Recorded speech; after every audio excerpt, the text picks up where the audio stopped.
Cerita diawali dengan memperlihatkan seorang komandan Angkatan Udara Amerika bernama James Wright sedang mendatangi sebuah dojo untuk mencari seseorang sesuai foto wajah yang terpampang di sana. Entah apa hubungan James dengan sosok pria Jepang tersebut, tapi sang anak yang bernama Sunsuke tiba-tiba bereaksi saat mendengar tentang James yang mengenal ayahnya selama perang dulu, sehingga ia baru akan buka mulut setelah jam menghadapi murid-muridnya. Sejenak kita akan dibawa mundur ke waktu di mana Perang Dunia II sedang berlangsung, lebih tepatnya tahun 1942, kala itu terlibat kejar-kejaran hebat dengan jet tempur milik tentara Jepang yang berhasil menembak jatuh pesawatnya. Hal tersebut membuat James nyaris terdampar di Pulau Batan di Filipina. Keesokan paginya kita akan diperlihatkan dengan pasukan tentara Jepang sedang menyusuri hutan untuk memastikan tentang James yang benar-benar sudah tewas. Menyadari mereka mulai mendekat, James pun mencoba mengalihkan perhatian dengan melempar sebuah batu ke arah lain. Akibat ledakan keras yang ditimbulkan, pasukan Jepang berhasil mengejar dan mengepung James dari segala arah. Melihat puluhan senapan tipe Arisaka mengarah kepadanya, James pun memilih pasrah saat sang kapten mengancam akan menembaknya, termasuk menyuruh tentara membawanya ke barak untuk dijadikan tahanan. Dan inilah barak khusus tempat para tawanan perang dikurung. Sudah ada puluhan tawanan yang entah sejak kapan mereka berada di tempat ini. Selain lokasinya yang berada jauh di tengah hutan, barak ini juga selalu diawasi 24 jam tanpa istirahat. Tiba di depan markas utama, James pun diseret untuk menemui sang jenderal yang bernama Ito, sekaligus meminta izin beliau untuk mengambil tindakan selanjutnya. Dikira akan dijadikan tawanan seperti tentara Amerika lain, James justru dibawa ke hutan belakang barak untuk dihabisi sesuai tradisi Jepang, yaitu memenggal babatok menggunakan pedang katana. Sang kapten yang merupakan orang terdekat jenderal pun menyuruh James berlutut dan mulai mengayunkan pedangnya, tetapi James dengan cepat kabur ke sisi lain hutan dan tak sengaja menemukan bangkai pesawat terbengkalai tanpa mesin. Sempat akan sembunyi di dalam tapi terlalu berisiko. Ia kembali melanjutkan pelarian setelah mendengar teriakan tentara Jepang yang semakin mendekat. James tak sengaja tertangkap ranjau babi dan harus kembali diseret ke dalam barak untuk diamankan. Mendengar kapten dan para prajurit tewas dibunuh oleh hanya satu orang saja, yaitu James, Jenderal Ito jadi penasaran dengan bagaimana ia melakukannya. Setelah menemukan lencana komandan di balik saku bajunya, Jenderal menyuruh sang kapten bernama Endo untuk menunda eksekusi karena beliau punya rencana lain yang entah apa itu. James pun disambut baik oleh para tawanan lain, yang kebanyakan dari mereka adalah sama-sama berasal dari Amerika. Seperti Gabriel yang merupakan seorang sersan angkatan darat, Barbie si paling mahir bahasa Jepang, dan terakhir ada si botak Gary, yang merupakan seorang mata-mata handal, sekaligus pandai berbaur mencari informasi dari orang dalam. Gabriel menjelaskan bahwa semua tahanan wajib tunduk hanya pada perintah. Jenderal Ito tidak ada toleransi bagi para pelanggar aturan. Jenderal Ito tidak pernah segan membunuh mereka yang mencoba kabur atau sudah tidak mampu bekerja. Jikalau James ada niatan melarikan diri, lebih baik ia mengubur dalam-dalam keinginannya itu. Tak hanya seorang jenderal yang kejam, itu juga merupakan ahli bela diri, yang hal itu terbukti saat para tentara rutin dilatih agar bisa bertarung dengan tangan kosong. Hingga saat tengah hari menjelang, James dibawa ke sebuah arena bertarung untuk diperlihatkan dengan hukuman seperti apa yang bisa Ito lakukan pada para pelanggar aturan. 3 tahanan diseret ke tengah arena setelah ketahuan mencuri sepiring nasi tadi malam, disusul dengan kemunculan petarung berbadan kekar andalan Ito yang tidak ada satu orang pun yang pernah mengalahkannya. Ketiga tahanan ini benar-benar dibuat gemetar saat melihat si petarung mulai memangsang kuda-kuda dan beres menghajar 3 tahanan sekaligus hingga tewas. Itu yang penasaran dengan bagaimana cara James membunuh pun langsung memaksanya masuk ke dalam arena untuk melakukan pertarungan. Dikira si petarung andalan itu beneran hebat, seperti yang digadang-gadang. Ternyata James berhasil menjatuhkan si petarung hanya dengan 1 tendangan, kurang dari 2 detik, hingga ketika ia mengepalkan tangan kanan dan memusatkan semua tenaga pada 1 titik, disitulah Ito seketika bereaksi sambil fokus melihat gerakannya dan si petarung pun langsung tewas. setelah James menghapus kepalanya dengan sangat keras. Entah apa yang spesial dari pukulan James barusan, Endo yang penasaran pun menanyakan alasan kenapa Jenderal tak kunjung membunuhnya. Jenderal itu hanya menjawab, jika James berbeda dengan kebanyakan tahanan lain, bahkan ia akan menyiapkan tantangan baru yang lebih sulit. Setelah ketegangan kembali mereda, Gabriel membawa James menemui komandan mereka di barak tahanan. Ini yang bernama Collins. Beliau sangat penasaran dari siapa ia belajar bertarung dan kenapa bisa sehebat ini.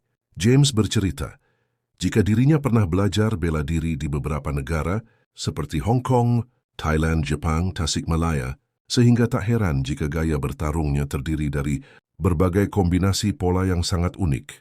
Tak lama James dipanggil ke markas untuk menemui Jenderal. Itu yang masih penasaran dengan gaya bertarungnya. Itu tahu betul jika teknik pukulan yang James lakukan adalah jalami satu teknik terlarang bebasnya, dan hanya sedikit orang yang bisa menguasainya. Bahkan itu mengklaim bahwa teknik itu asal dari seni bela diri Jepang murni. Saking ingin melihat lagi teknik terlarangnya, itu kembali membawa James ke arena bertarung. Yang kali ini dirinya akan melawan 3 petarung sekaligus. Entah apa tujuan itu terus membuatnya melakukan pertarungan. Tapi setelah mengalahkan 3 prajurit barusan, James pun mengajak tahanan lain untuk melakukan pelarian. Beberapa hari berada di sini, ia mulai paham dengan pola pengawasan dan di mana saja letak radio komunikasi berada. Sementara Gabriel disuruh mengalihkan perhatian dengan membuat keributan saat jam kerja sedang berlangsung. James akan naik ke menara dan mencuri radionya. Tepat saat James sudah kembali ke bawah dan akan menyimpan radionya di dalam barak, ia malah dikejutkan oleh seorang perawat cantik yang sama-sama tahanan bernama Teresa, disusul dengan satu penjaga yang tiba-tiba menghampirinya. Tapi beruntung Teresa tidak membocorkan keberadaan James di sana. Ketika semua penjaga selesai memeriksa barak tahanan, James meminta Gary untuk memberitahu jalur aman atau titik butai agar bisa sampai ke bukit di balik hutan tanpa ketahuan. Dengan fakta bahwa radio sangat mudah dilacak, ia berencana menyalakannya sejauh mungkin dari sini agar tentara Jepang mengira jika sinyal itu berasal dari pasukan musuh atau para pemberontak. Setibanya di atas bukit yang berhadapan langsung dengan teluk, James melihat satu kapal Jepang sedang melakukan patroli. Ia pun mulai menyalakan radio dan mengacak frekuensi, siapa tahu ada komunikasi yang sedang berlangsung. Beberapa saat menunggu, terdengar satu kata yaitu atsah yang diucapkan secara berulang-ulang. Entah apa artinya, tapi dari logat yang dipakai, James sudah bisa menebak jika itu adalah logat asli orang Amerika. Keesokan paginya, saat semua tahanan sedang bekerja, James menceritakan apa yang didengarnya semalam. Meski mereka juga belum tahu apa arti dari kata atsah, Gabriel menjelaskan jika itu adalah bahasa Navajo, alias bahasa warisan dari wilayah Amerika bagian barat, yang jika radio bisa menangkap sinyal tersebut, bisa dipastikan bahwa tentara Amerika pasti sudah mulai memasuki wilayah ini. James kembali dibawa menghadap Jenderal setelah mendapati salah satu radio miliknya hilang. Meski tidak ada bukti bahwa Jameslah pencurinya, itu yang sejak awal melihat gerak-gerik, James selalu mencurigakan pun sekonyong-konyong mengikatnya di tengah arena dan menyuruh 3 petarung untuk menghajarnya. Melihat James sudah tak berdaya, Jenderal itu pun menyuruh anak buahnya untuk melepaskan. Ikatannya bukan untuk dilepaskan, melainkan untuk dipukuli lagi dengan cara yang lebih brutal. Disinilah James akhirnya bangkit dan langsung menghajar balik sampai akhirnya, setelah dipukul sampai pingsan, sadar-sadar James sudah berada di ruang medis dengan Teresa yang mengobati lukanya. Jenderal itu benar-benar kagum dengan teknik bertarung tangan kosong yang James kuasai. Di sini jugalah tim Jenderal itu akhirnya jujur tentang alasan beliau yang tak kunjung membunuhnya, karena ternyata itu ingin menjadikan James sebagai tangan kanan terkuatnya. Masih di hari yang sama, Gary berhasil mencuri sepucuk surat dari markas itu yang dibuat tepat sehari sebelum James tertangkap. Yang inti dari isi surat tersebut adalah peringatan dari Amerika atas Jepang yang menjadikan tentaranya sebagai tawanan.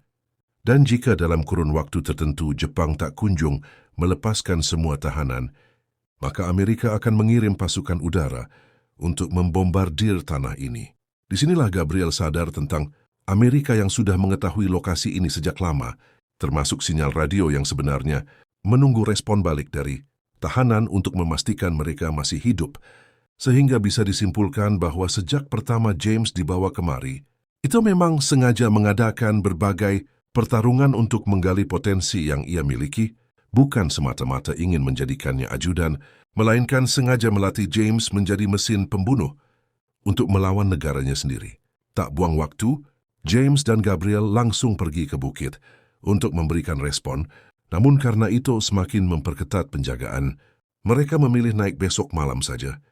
Yang ketika akan kembali ke dalam barak, sudah ada Kapten Collins mencoba mengalihkan perhatian dengan menghajar beberapa penjaga tepat saat James dan Gabriel masuk ke barak lewat jalur belakang. Keesokan paginya, Collins diseret ke tengah lapang setelah tertangkap basah mencoba kabur dari barak. Bukannya langsung dieksekusi seperti biasa, itu memberatkan pilihan kepada James dengan menyeret satu tahanan untuk dijadikan opsi. Jika James mau sekali lagi menunjukkan pukulan terlarang itu pada si tahanan, maka jenderal mungkin akan membebaskan Collins untuk kali ini, dan sungguh betapa liciknya jenderal itu saat si tahanan tak bersalah tetap saja dihabisi. Disusul dengan kemunculan 3 petarung lain yang ditugaskan untuk menghajar Collins, di mana semua kegilaan ini semata-mata jenderal lakukan demi memancing kemarahan. James seorang pertarungan pun langsung dihentikan setelah Collins berhasil mendorong para prajurit sampai mendobrak dinding barak, muak dengan tindakan seenak jidat yang itu lakukan.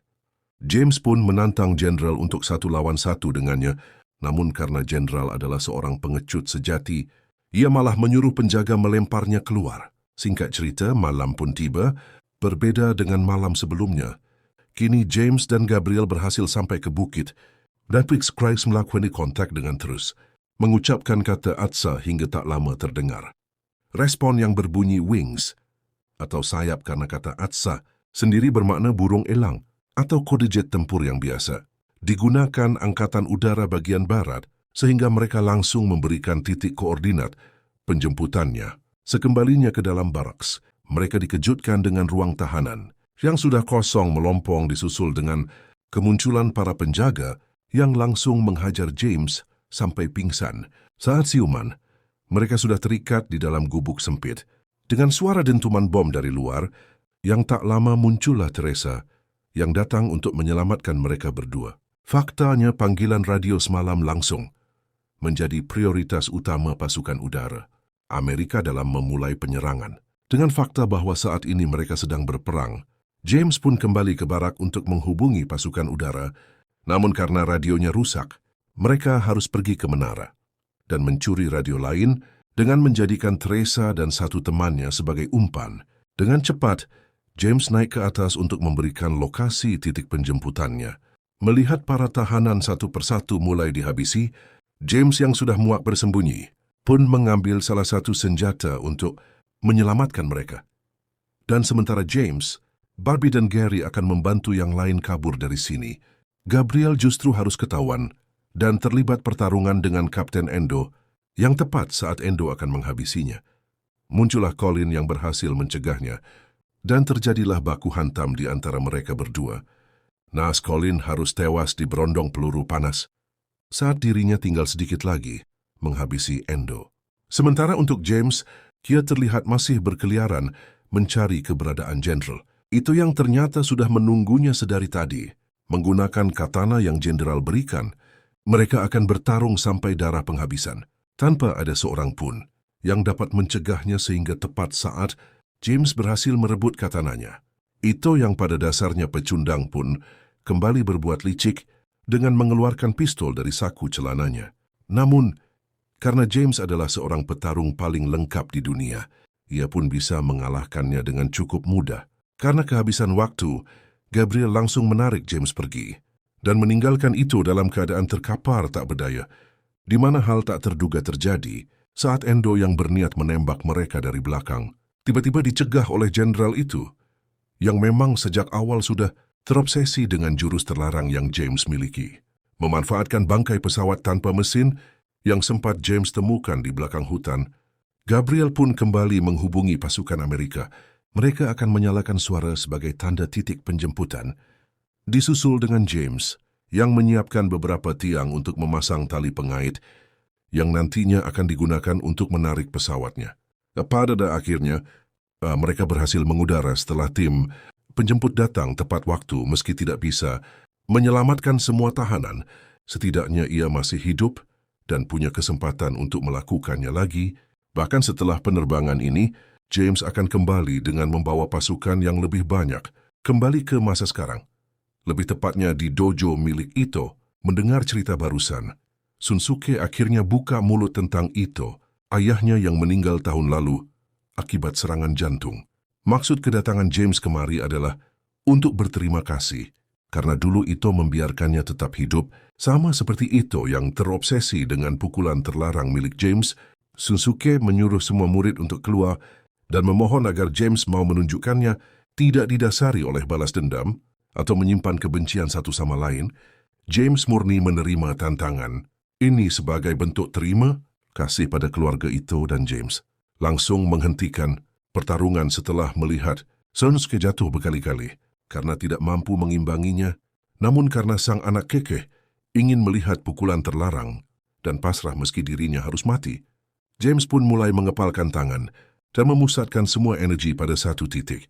Sampai akhirnya, setelah melihat sendiri pukulan terlarangnya, Shunsuke sangat bersyukur karena dirinya bisa dipertemukan dengan sosok petarung seperti James yang sebelum pergi, ia memberikan rencana komandan milik James yang sebelumnya itu simpan karena memang itu adalah wasiat beliau sebelum meninggal dunia.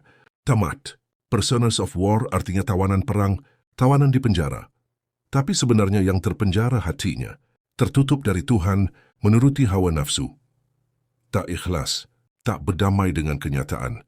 Jalaluddin Rumi berkata, siapa tak berdamai dengan diri sendiri, tak bisa berdamai dengan yang lain. Terima kasih. Sampai jumpa di video selanjutnya.